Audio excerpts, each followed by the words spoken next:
Anda simak Jamus Gemilang, Jagongan lan Musyawaroh. Selamat datang di Desa Wisata. Pelestarian juga sangat penting di mana Filosofi di balik ini tuh apa? Di 96.8 FM Radio Gemilang.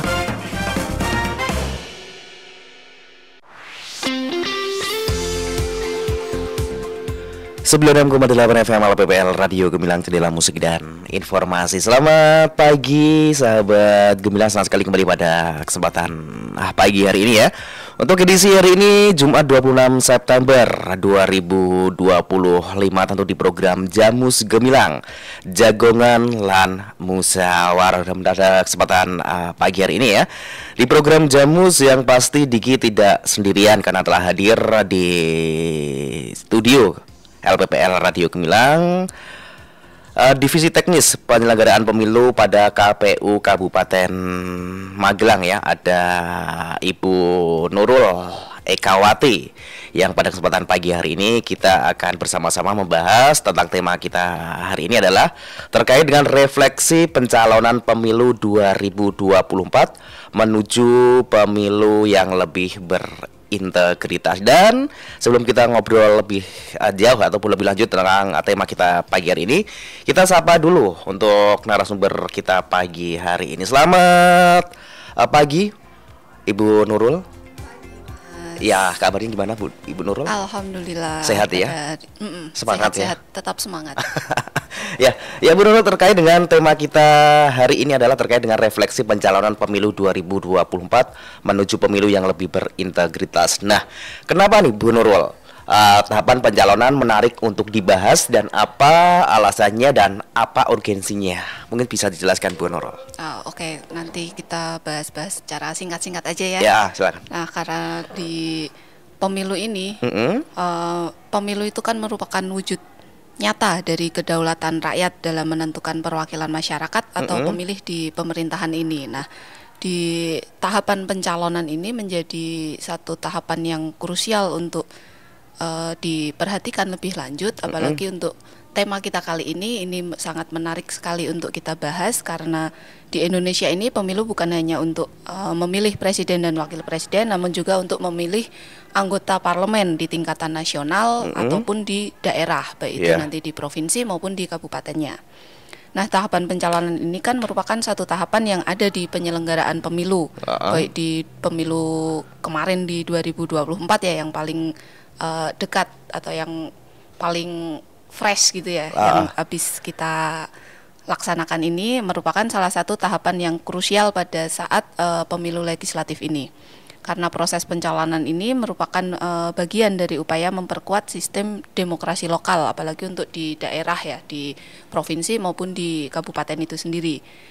Dengan pencalonan yang transparan dan adil akan meningkatkan kualitas pemilu itu sendiri serta mendorong pemilih untuk lebih aktif lagi memilih dan terlibat dalam proses politik yang sedang berjalan itu, Mas. Oke, baik, Mbak.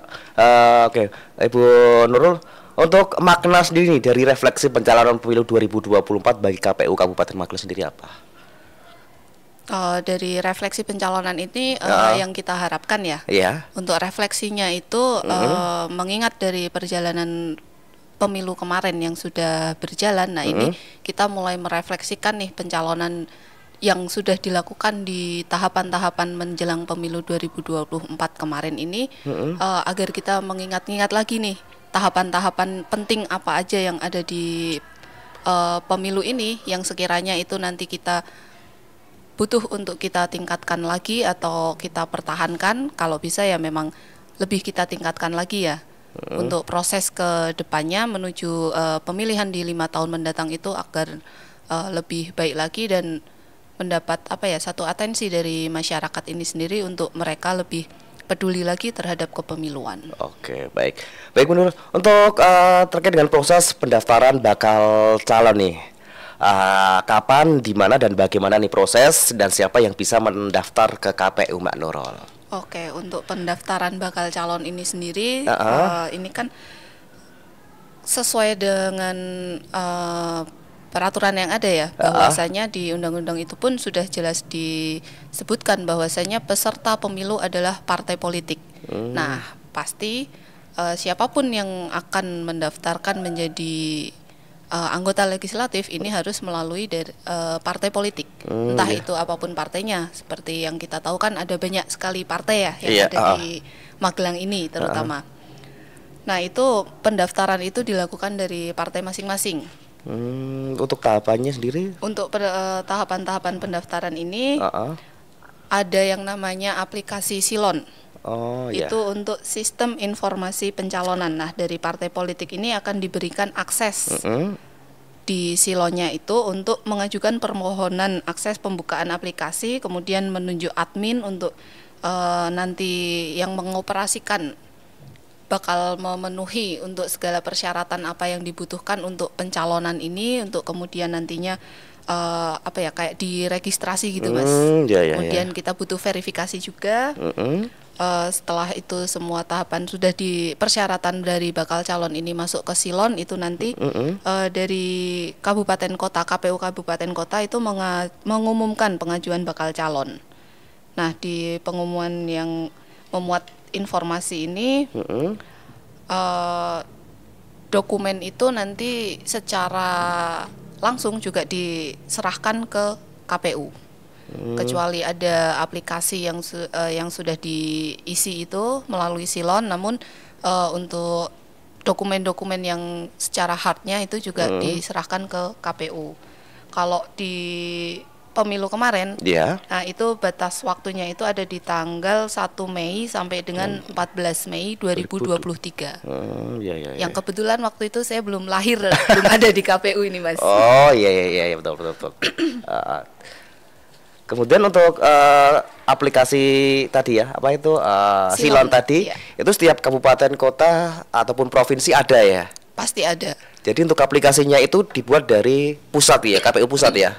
Iya, aplikasi Silon itu sendiri sudah disediakan dari KPU RI untuk kemudian diturunkan ke kabupaten kota masing-masing untuk bisa diakses. Jadi di KPU kabupaten kota ini juga ada adminnya. Kita punya admin yang memegang aplikasi Silon ini untuk bisa nantinya bisa menghandle ya apa yang sudah dimasukkan oleh admin dari partai politik ini. Nanti kan butuh verifikasi dari kita, dari KPU. Nah ini ada admin tersendiri juga yang nantinya akan mengoperasikan Silon ini. Selain dari admin partai politik, ada juga admin Silon yang dari KPU kabupaten kota. Iya. Untuk aplikasi Silon sendiri Mbak Nurul, itu apakah bisa diakses oleh semua orang atau tertentu aja nih?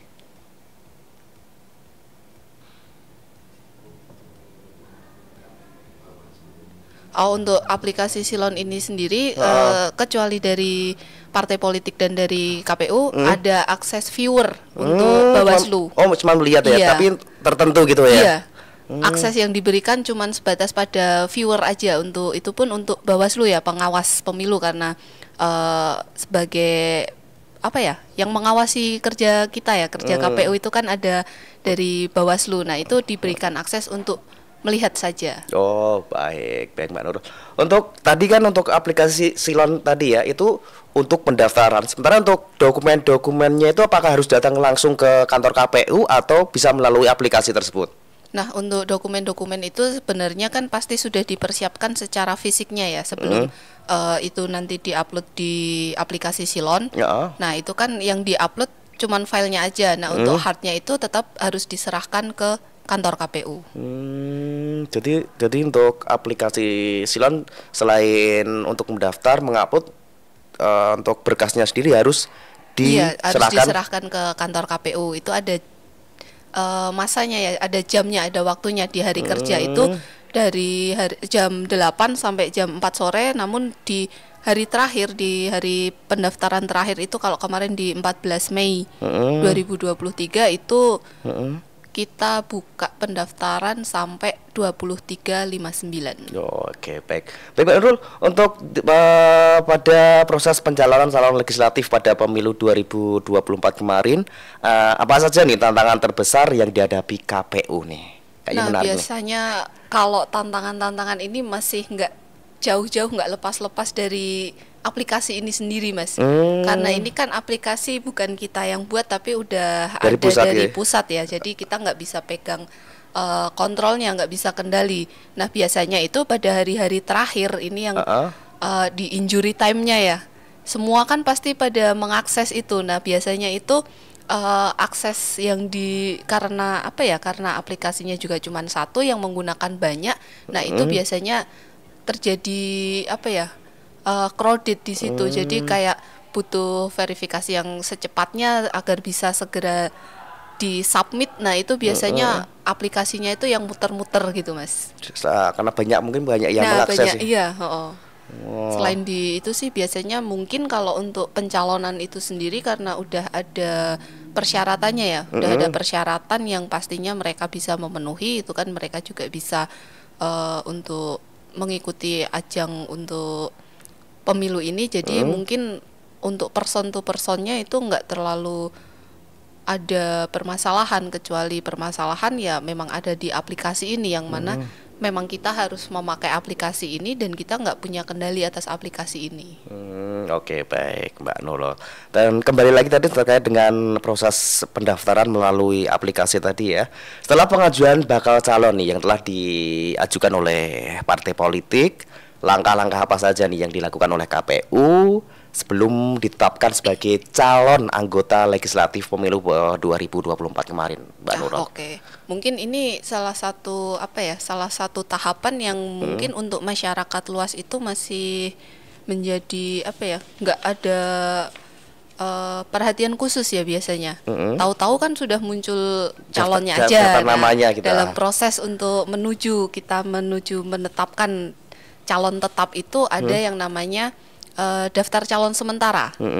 Jadi setelah pengajuan bakal calon itu diterima, proses itu ternyata masih panjang, nggak seperti yang dibayangkan. Tahu-tahu ini mendaftar langsung ini menjadi calon tetap. Ada namanya itu ya? Iya.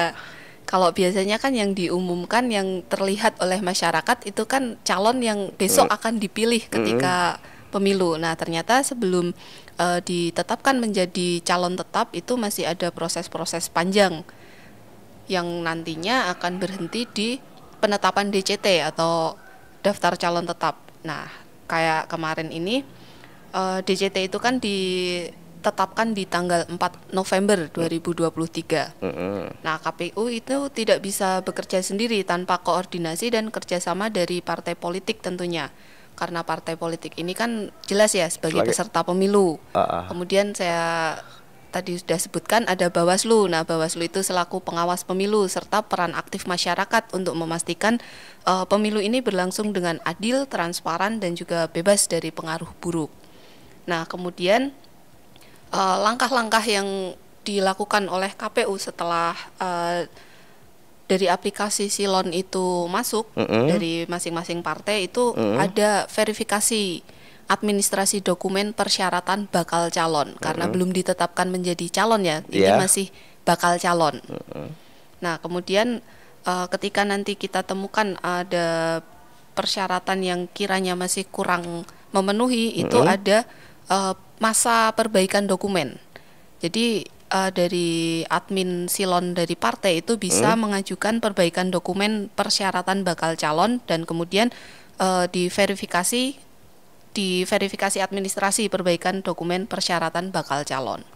Kemudian untuk persyaratan yang sudah diperbaiki ketika itu ada kesalahan, nah itu nanti masuk lagi ke dalam proses penyusunan DCS. Nah, itu nanti ada pencermatan rancangan DCS, penyusunan dan penetapan DCS. Kemudian DCS ini kita umumkan juga ke masyarakat. Karena apa? Karena kita juga butuh masukan dan tanggapan dari masyarakat atas DCS yang sudah masuk ke KPU. Sebelum mereka ditetapkan dari bakal calon itu, masyarakat itu bisa memberikan masukan dan tanggapan. Oke, baik Mbak Nurul, terima kasih. Dan untuk tingkat kepatuhannya sendiri partai politik ya terhadap aturan pencalonan yang berlaku kemarin gimana, Mbak Nurul? Nah, kalau untuk kepatuhan dari partai politik ini rata-rata semua patuh ya, karena mereka juga butuh kan istilahnya, mereka yang membutuhkan kita sebagai pelayan dari masyarakat, kita melayani dan kita yang menjembatani gitu ya, kita sebagai jembatan. Nah, itu rata-rata dari partai politik itu sangat bisa untuk bisa diajak koordinasi. Jadi nggak ada susah lah, nggak ada permasalahan untuk kita ketika kita membutuhkan sesuatu ke partai politik ini untuk bisa diajak komunikasi itu, alhamdulillahnya cukup gampang karena kita juga membangun kedekatan ya dengan masing-masing admin dari partai politik ini ataupun dari peserta pemilu ini. Jadi untuk mengkomunikasikan suatu hal itu akan menjadi lebih mudah, nggak ada yang terus waktunya untuk dicari, untuk dibutuhkan mereka menghilang itu enggak, karena mereka kan juga membutuhkan proses betul. ini. Karena memang syaratnya ya, Iya. syarat utamanya begitu. Jadi intinya untuk tingkat kepatuhan partai politik ya terhadap aturan pencalonan pada pemilu 2024 kemarin tinggi gitu ya. Iya. Oke, baik. Dan Mbak Nurul, untuk terkait dengan proses pencalonan nih Mbak Nurul, apa nih bentuk inovasi atau strategi yang dilakukan KPU untuk mempermudah proses pencalonan tersebut? Nah, tentunya kalau inovasi ataupun strategi ya, pasti sudah banyak dilakukan oleh teman-teman yang ada di KPU ini sendiri, Mas. Misalnya saja ya itu tadi, kita membangun komunikasi yang baik dengan peserta pemilu yang mana di sini adalah partai politik. Jadi kita berkomunikasi itu tidak hanya ketika mereka sedang ada di dalam kontestasi ini saja, namun di luar itu juga kita sering untuk berkomunikasi. Jadi di situ ketika kita sudah membangun hubungan yang baik, insya Allah itu menjadi bekal untuk nantinya ketika kita sedang ada dalam tahapan-tahapan pemilu yang mana kita sangat membutuhkan peran aktif dari teman-teman parpol ini. Nah, ini bisa kita dapatkan dengan mudah gitu. Jadi kita nggak merasa harus ngoyak-oyak dari partai satu ke partai satu karena susah ditemui, itu enggak ya. Iya. Jadi membangun komunikasi aja sih, Mas. Oke. Menjaga dan merawat itu. Oke, baik Mbak Nurul.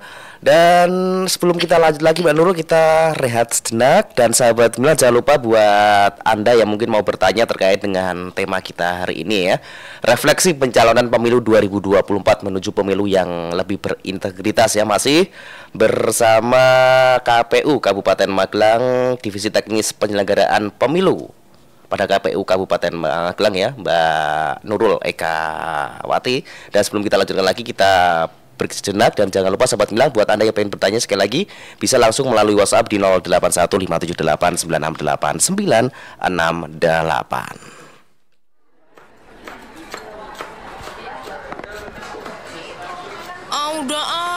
Aku udah kenyang banget nih. Loh, itu makananmu masih banyak banget loh. Nggak kamu habisin? Enggak deh, udah kenyang banget ini. Tahu nggak? Ini itu termasuk food waste loh, alias boros pangan. Tahu nggak sih, di Indonesia ada 23 sampai dengan 48 juta ton makanan yang terbuang sia-sia setiap tahunnya, di mana jumlah ini seharusnya dapat digunakan untuk memberi makan 61 hingga 125 juta orang di Indonesia. Lalu, apa saja hal yang bisa dilakukan untuk meminimalisir food waste? 1. Menyusun rencana menu makanan. 2. Berbelanja bahan makanan sesuai dengan kebutuhan. 3. Menyiapkan makanan dengan baik dan benar. 4. Mengkonsumsi bahan makanan sesuai kebutuhan. Dan jika ada makanan berlebih, bisa dibagikan ke orang-orang di sekitar.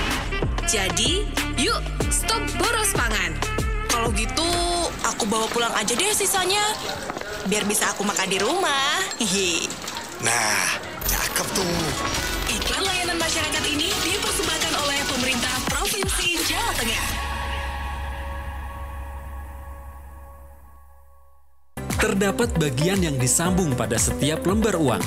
Kedua, warna uang sambungan berbeda antara sisi satu dengan sisi lainnya. Ketiga, terlihat ada garis jahitan pada lembar uang mutilasi. Dan keempat, terdapat nomor seri yang berbeda pada bagian sisi. Uang mutilasi ini tentu tidak dapat dipergunakan untuk alat pembayaran, karena merupakan jenis modus penipuan.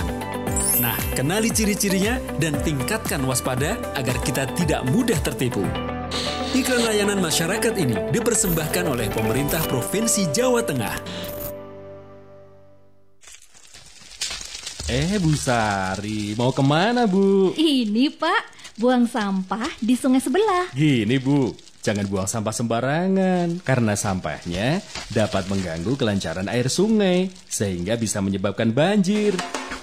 Jaga kebersihan dan kesehatan lingkungan dengan membuang sampah pada tempatnya. Kembangkan bank sampah di lingkungan kita. Jadikan sampah menjadi rupiah dan berkah. Iklan layanan masyarakat ini dipersembahkan Dinas Komunikasi dan Informatika Kabupaten Magelang. Aktivitas Gunung Merapi di perbatasan Jawa Tengah. Dok, lihat nih Dok, Gunung Merapi erupsi. Ada apa sih Bu? Lihat nih loh videonya. Ya ampun Bu, ini tuh video editan AI. Editan gimana? Ini loh dikirim di grup ibu-ibu. Ini itu video editan AI Bu. Nih loh, kalau videonya dilihat secara cermat, orang-orang yang lari itu kelihatan aneh.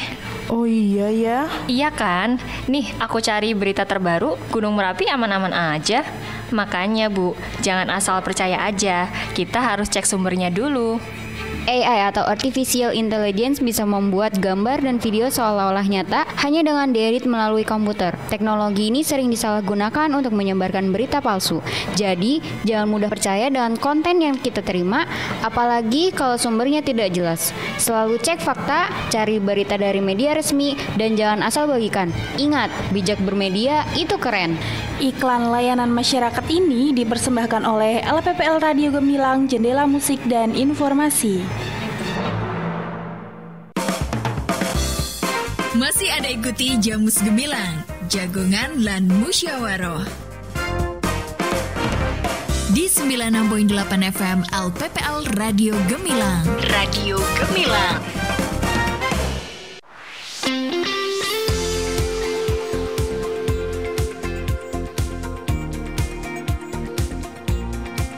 Baik sahabat Gemilang, kembali lagi masih di program Jamus Gemilang Jagongan lan Musyawarah. Masih bersama KPU Kabupaten Magelang ya, bersama Divisi Teknis Penyelenggaraan Pemilu pada kantor KPU Kabupaten Magelang, Mbak Nurul Ekawati yang hadir pada kesempatan pagi hari ini. Masih tetap semangat nggih Mbak Nurul J? Masih Mas, masih saya temani sampai jam berapa ini nanti? Sampai jam 10 Mbak Nurul. Sampai jam 10. Oh iya Mbak Nurul.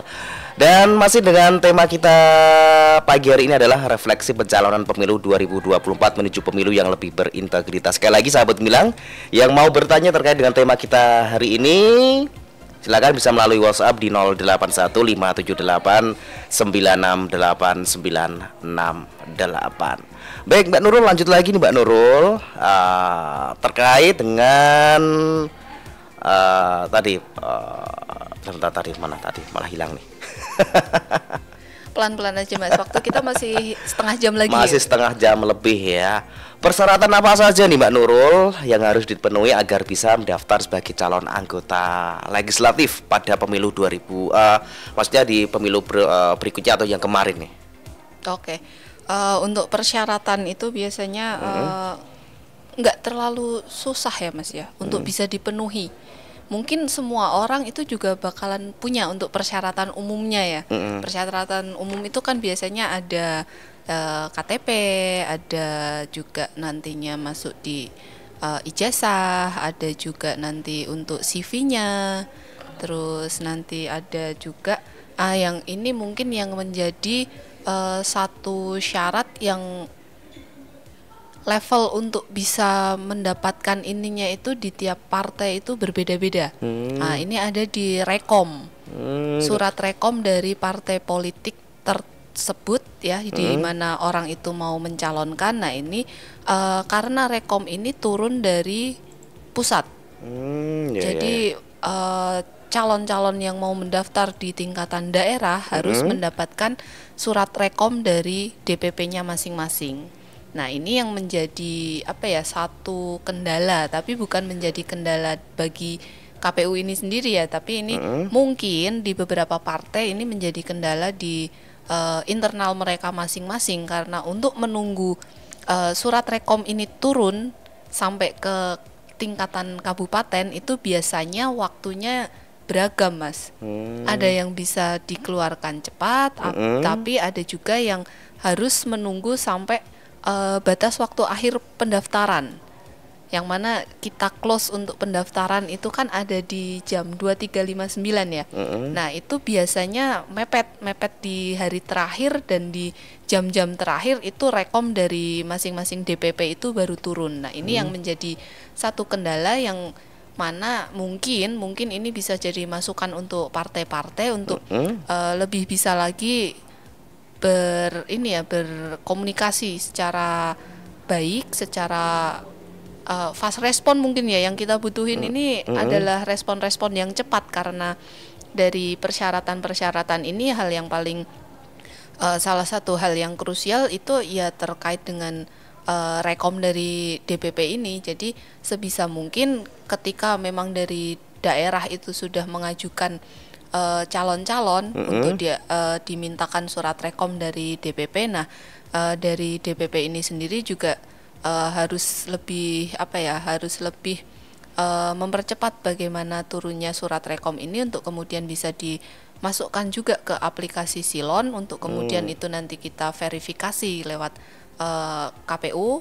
Kemudian tidak akan ada muncul drama lah ya mungkin istilahnya.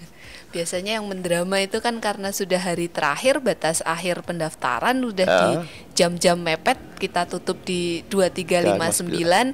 Mungkin di jam 23 aja itu surat rekom masih ditunggu-tunggu datangnya. Nah itu yang menyebabkan menjadi kendala itu tadi ya Mas, kita nyambung ke obrolan kita yang tadi terkait dengan kendala itu. Nah sebenarnya kendala ini selain dari aplikasinya itu sendiri, nah kendala yang mungkin ini kendala-kendala yang dihadapi oleh partai politiknya.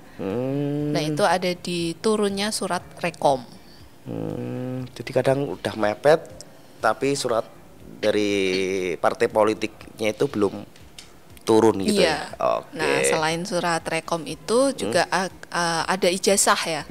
Nah ini mungkin kalau Masnya sempat dengar sedikit-sedikit ya terkait dengan ijazah, ini kan menjadi hal yang sangat ramai dibicarakan bahkan ketika pemilu itu sudah selesai. Iya betul. Nah ini bentuk dari kehati-hatian kita.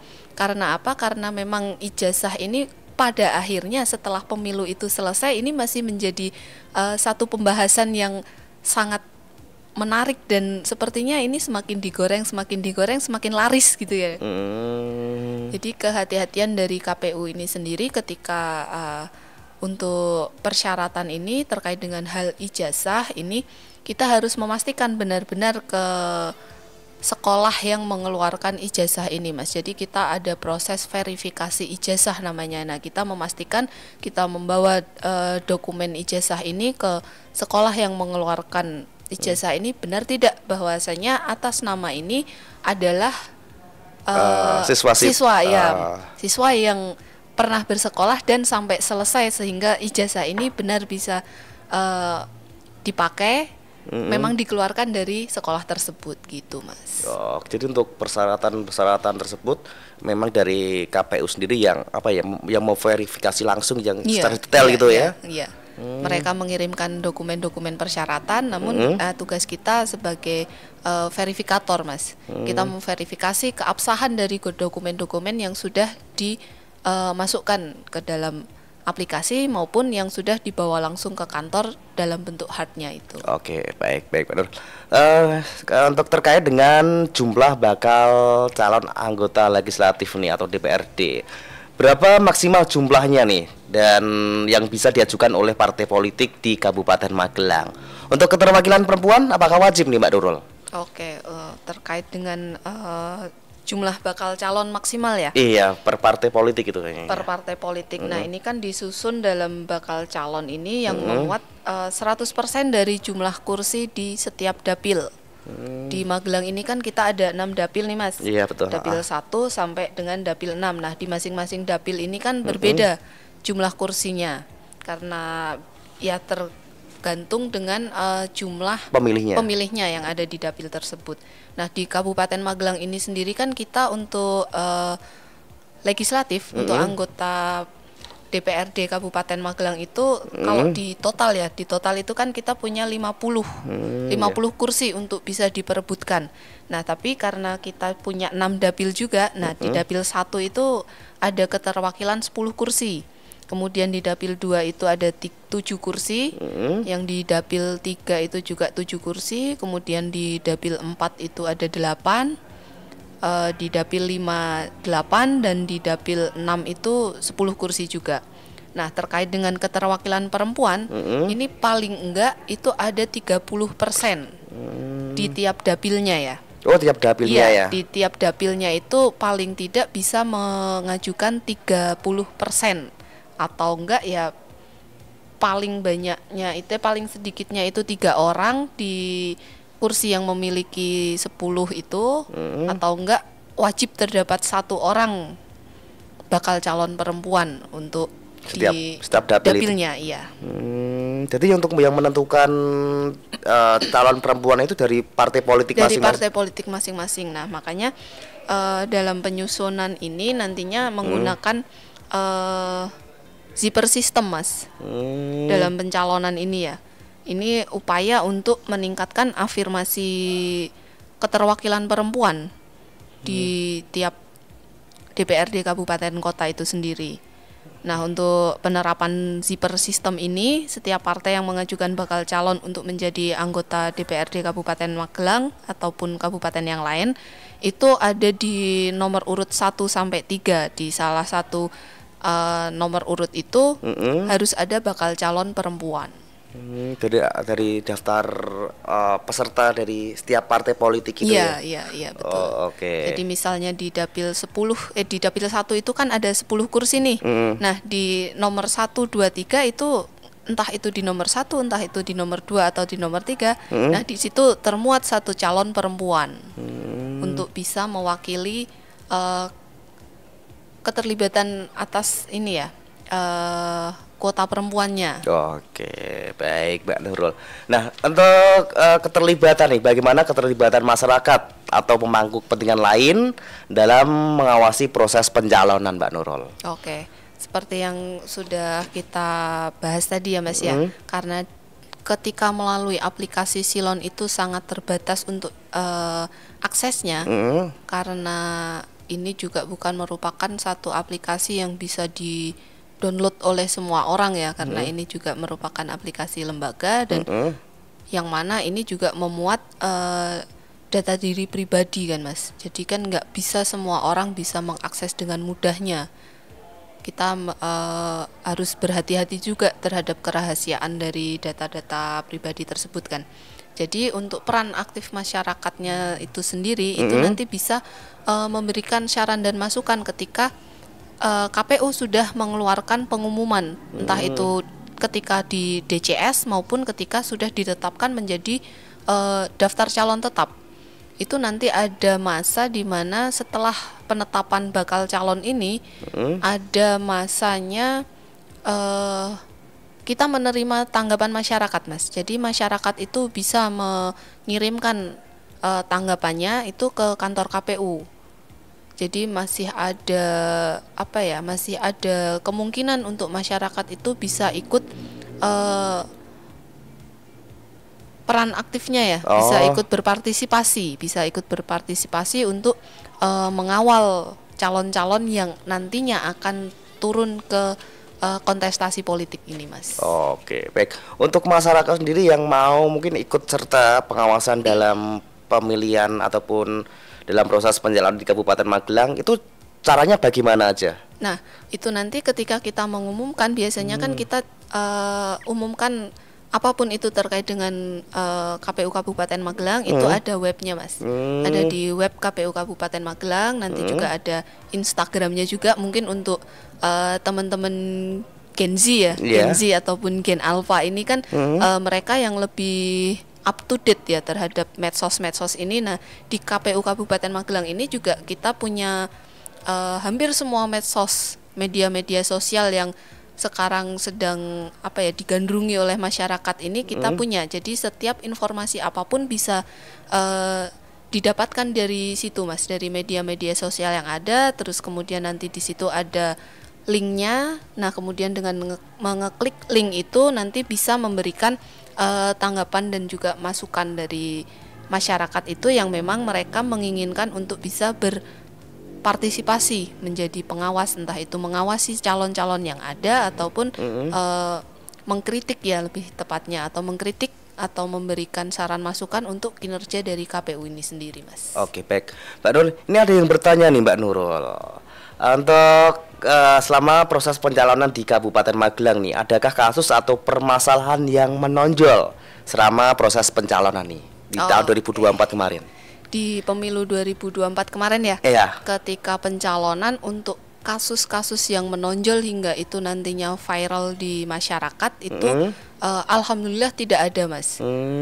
Karena ketertiban dari partai politik untuk memenuhi persyaratan ini sudah dilakukan dengan baik, sehingga di proses pencalonan ini tidak muncul satu permasalahan yang menjadi hal besar untuk di Kabupaten Magelang ini sendiri ya. Oke, baik. Untuk langkah-langkah nih ataupun upaya atau antisipasi KPU dalam menjalankan tahapan pencalonan ini bisa berjalan sesuai dengan regulasi dan tidak ada gugatan sengketa dari peserta pemilu, Mbak Nurul. Langkah-langkahnya apa aja ataupun upaya nih? Oke, Mas. Di sini menghindari ya, kita lebih tepatnya lebih untuk menghindari. Iya. Menghindari adanya gugatan sengketa dari peserta pemilu ini nanti yang sudah kita lakukan dari KPU Kabupaten Magelang itu kita bekerjanya dengan sangat hati-hati, Mas, di dalam setiap tahapan, terutama di tahapan pencalonan ini sendiri, karena dalam melaksanakan proses verifikasi persyaratan administrasi ini ketika kita tidak melakukannya dengan hati-hati ataupun kita asal-asalan aja ya, itu nantinya bisa menyebabkan sengketa proses di Bawaslu ataupun di PT Tun yang diajukan oleh partai politik, dan nanti sengketa itu sampai ke MK atas sengketa pencalonan yang tidak sah, kemudian tidak sesuai dikarenakan dokumen-dokumen yang tidak benar dari para anggota calon ini. Yang seharusnya ini calon ini tidak memenuhi syarat, atau kalau di KPU ini sering disingkat TMS gitu ya. Tapi kita lalai ketika verifikasi, kita meloloskan dari syarat yang seharusnya tidak terpenuhi itu, tapi kita loloskan gitu. Nah, itu bisa menyebabkan nantinya itu menjadi sengketa. Bahkan ketika hasil sudah ditetapkan itu bisa diungkit lagi, bisa dipermasalahkan lagi, dan kembali lagi ketika nanti MK memenangkan gugatan dari partai ini, nah kita harus mengulang pemilu, Mas. Dari keseluruhan gitu. Dari keseluruhan. Mungkin di daerah mana yang ada gugatan itu, misalnya di satu dapil itu gugatan yang diajukan itu dimenangkan ketika maju ke MK. Nah, di dapil itu kita harus melakukan pemilu ulang. Jadi cuman di dapil yang itu ya, untuk calon yang mungkin tadi ya datanya yang ada permasalahan itu, kemudian mereka bisa menggugat. Nah, itu ketika gugatan mereka dimenangkan, nah itu kewajiban KPU untuk mengulang prosesnya, yang mana hasil sudah kita tetapkan, tetapi ternyata kita lalai untuk dalam proses pencalonan ini, Mas, yang tadinya seharusnya masuk tetapi kita tidak loloskan, ataupun sebaliknya yang seharusnya ini tidak lolos tetapi kita loloskan. Nah, itu juga menjadi kehati-hatian kita. Jadi dalam proses pencalonan ini menjadi titik yang paling penting, karena salah langkah dalam pencalonan ini bisa mengakibatkan PSU, pemungutan suara ulang, entah itu keseluruhan ataupun cuman sebagian di mana ada gugatan di situ. Jadi kalau semua aja ada permasalahan di dapil satu ya, mungkin cuma dapil satu aja ya yang diulang, sementara untuk dapil lain enggak ya? Iya, betul, seperti itu, Mas. Tapi kalau cuma wilayah untuk wilayah kabupaten atau kota mungkin cuma beberapa kecamatan gitu ya. Tapi kalau provinsi mungkin bisa? Ya, bisa sampai ke kabupatennya. Kabupatennya ya. Baik Mbak Nurul. Baik, sahabat Gemilang dan Mbak Nurul, sebelum kita lanjut lagi, kita break lagi ya Mbak Nurul ya. Dan sahabat Gemilang jangan kemana-mana, masih di program Jamus Gemilang ya, Jamu Gabungan Musyawarah, masih bersama KPU Kabupaten Magelang bersama Divisi Teknis Penyelenggaraan Pemilu. Ada Ibu Nurul Ekawati. Kita akan kembali lagi masih di program Jamus Gemilang Jagongan Lan Musyawarah. Cie, keluarga besar Ayang mau dateng. Kok masih santai aja sih, Neng? Ya, terus? Emang udah tahu mau diajak kemana? Diajak makan apa? Kasih oleh-oleh apa kalau mereka pulang? Kalau aku sih udah pusing kali. Ngapain pusing? Kan sekarang ada Jelajah Magelang. Yes, semua tentang Magelang ada di Jelajah Magelang. Destinasi wisata hingga deretan UMKM anti mainstream ada di aplikasi Jelajah Magelang. Pelaku wisata dan pelaku UMKM bisa banget tuh upload produk foto UMKM-mu hingga promo virtual produk wisata gratis di aplikasi Jelajah Magelang. Yang mau wisata ke Magelang, jangan lupa ya download aplikasi Android Jelajah Magelang di Play Store atau klik jelajah.magelangcup.go.id.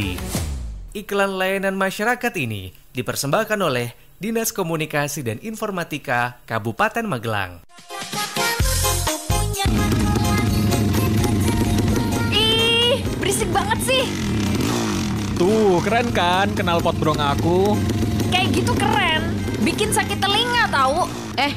Sekarang ada larangan penggunaan knalpot brong dengan sanksi sesuai pasal 285 ayat 1 Undang-Undang Nomor 22 Tahun 2009 tentang lalu lintas dan angkutan jalan loh. Jadi kalau kamu bandel terus nih, masih ngelanggar aturan, masih pakai knalpot brong, kamu bisa diancam kurungan 1 bulan atau denda 250.000. Sokorin.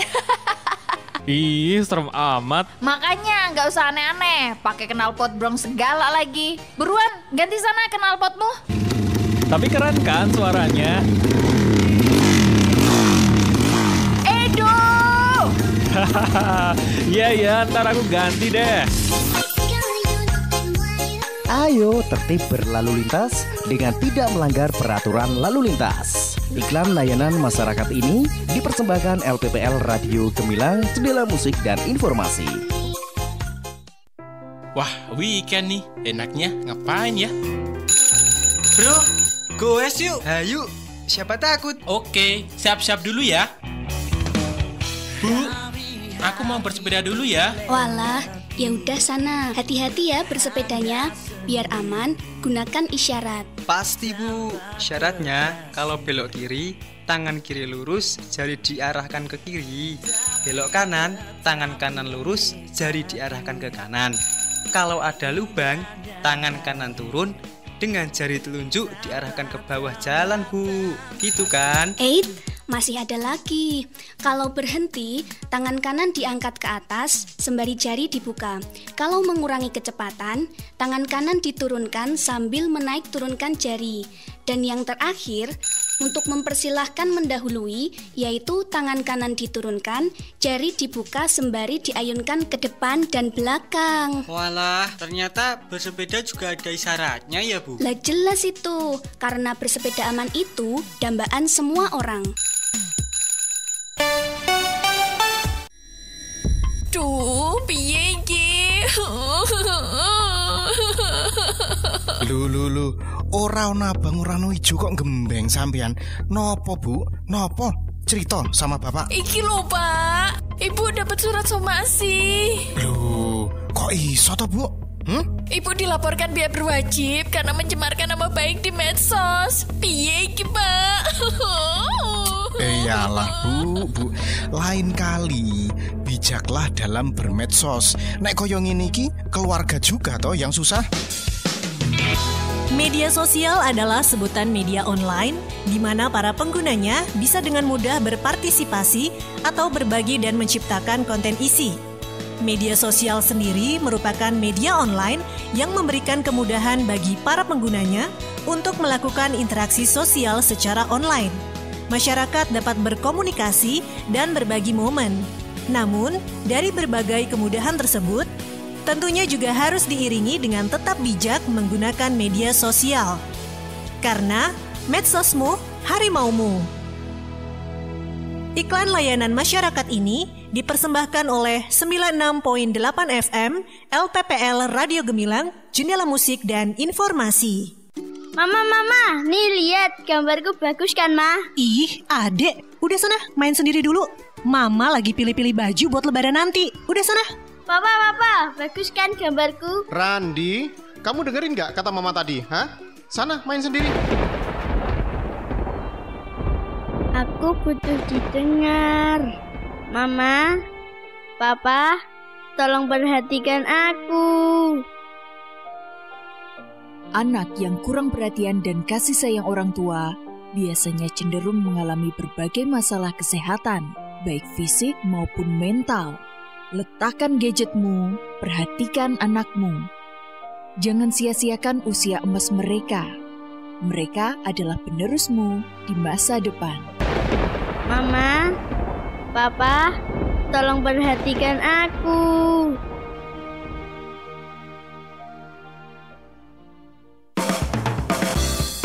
Masih ada ikuti Jamus Gemilang, Jagongan lan Musyawaroh. Di 96.8 FM LPPL Radio Gemilang. Radio Gemilang.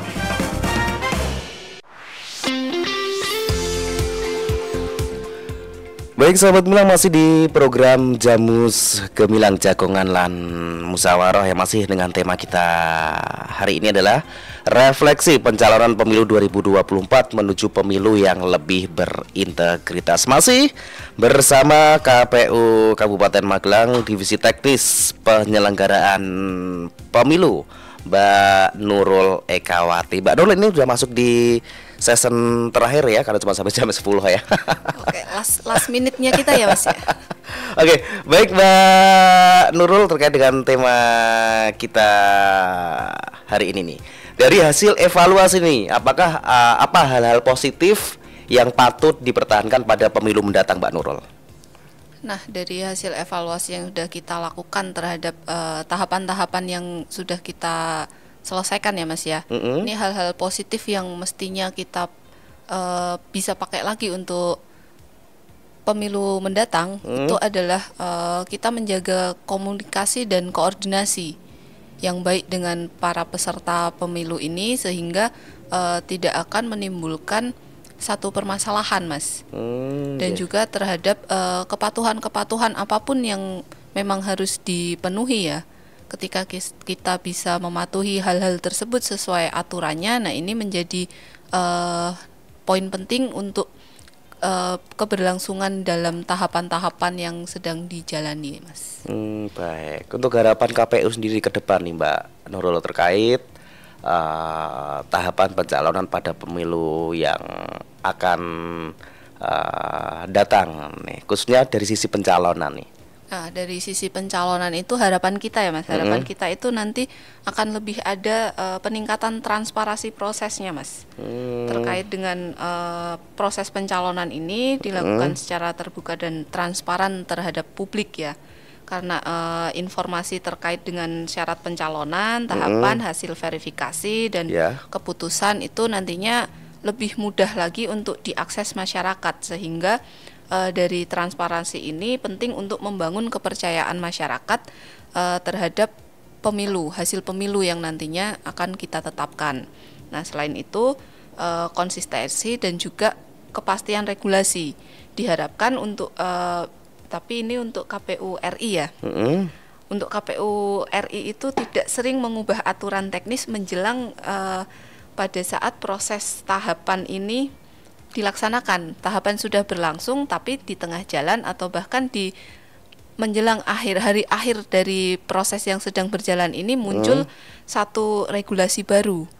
Biasanya ini yang menjadi menjadi chaos karena tahapan sudah berlangsung, namun dari KPU RI menerbitkan aturan-aturan baru yang mana itu harus kita pedomani juga. Jadi kan proses yang sudah berjalan ini biasanya menjadi agak-agak goyah-goyah dikit gitu Mas, jadi ada bergelombangnya.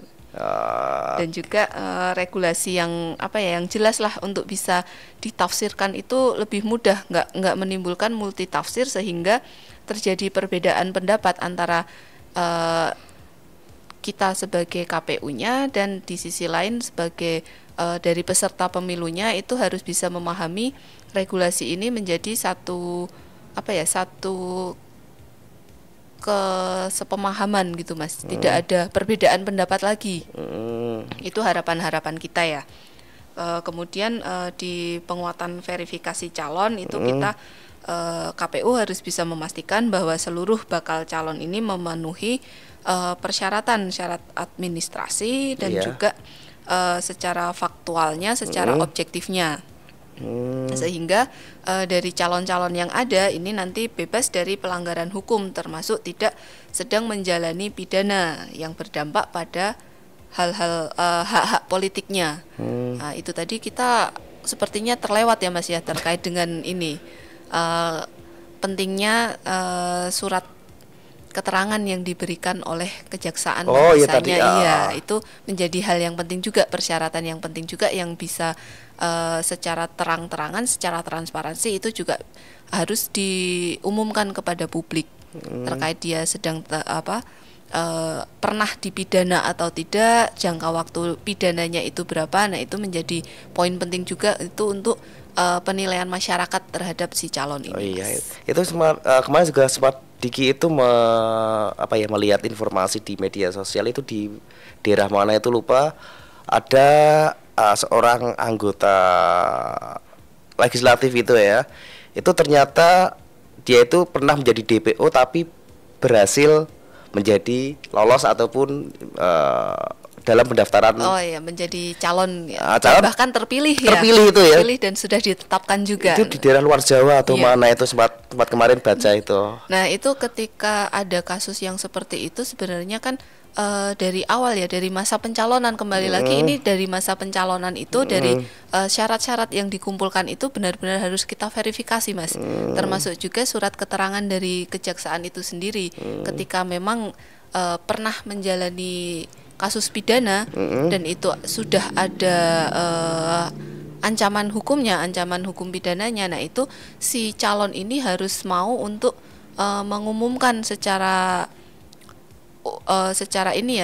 langsung kepada masyarakat bahwasanya memang pernah terlibat dalam tindak pidana dengan batas dengan maksimal waktu itu 1 tahun 5 tahun 1 tahun 5 tahun. Nah, itu mereka harus mau mengumumkan sehingga hak politiknya itu masih terjaga atau tidak, atau sedang dicabut hak politiknya, itu kan jadi masyarakat akan lebih aware lagi untuk melihat si calon ini dan di kemudian hari tidak menjadi satu permasalahan yang seperti Mas Diki tadi bilang ya, ada juga yang seperti itu. Nah, itu salah satu bentuk kelalaian kita juga Mas, tidak bisa memastikan bahwa surat dari kejaksaan ini sudah dari pengadilan dari pengadilan ini sudah diumumkan oleh si calon atau belum gitu Mas. Oke, baik. Tadi dari sisi pencalonan nih Mbak Nurul, untuk pesan KPU sendiri nih kepada masyarakat Kabupaten Magelang khususnya dalam menyongsong pemilu berikutnya Mbak Nurul.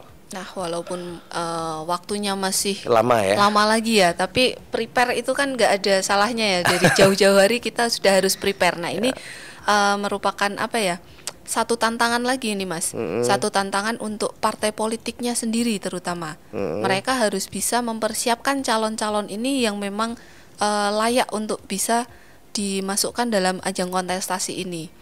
Dengan istilahnya memberikan penawaran bahwa calon dari partai-partai yang ada ini adalah kader-kader terbaik mereka, sehingga tidak menimbulkan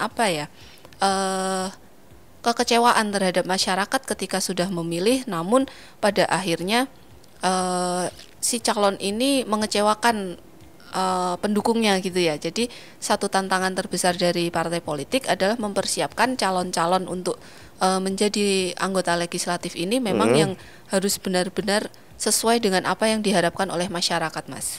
Jadi harus bisa membaca apa yang sedang dibutuhkan masyarakat dan seperti apa nih sosok-sosok yang harus bisa kita tawarkan kepada masyarakat ini sendiri, sehingga nanti ketika dalam proses pemilihan bisa berjalan lancar tanpa harus ada iming-iming ya, tanpa harus ada money politik ataupun sejenisnya. Dan ketika nantinya sudah menjabat menjadi anggota legislatif ini tidak mengecewakan masyarakat atas janji-janji yang biasanya tidak terpenuhi gitu ya Mas ya. Oke, baik Mbak Nurul, terima kasih untuk penjelasannya hari ini ya. Tapi sayang banget Mbak Nurul, ini sebenarnya ngobrolnya udah asik nih, pengen yang lebih lebih lama lagi, lebih kita jadwalkan waktu yang lainnya Mas ya. Tapi karena cuma 1 jam ya Mbak Nurul ya waktunya.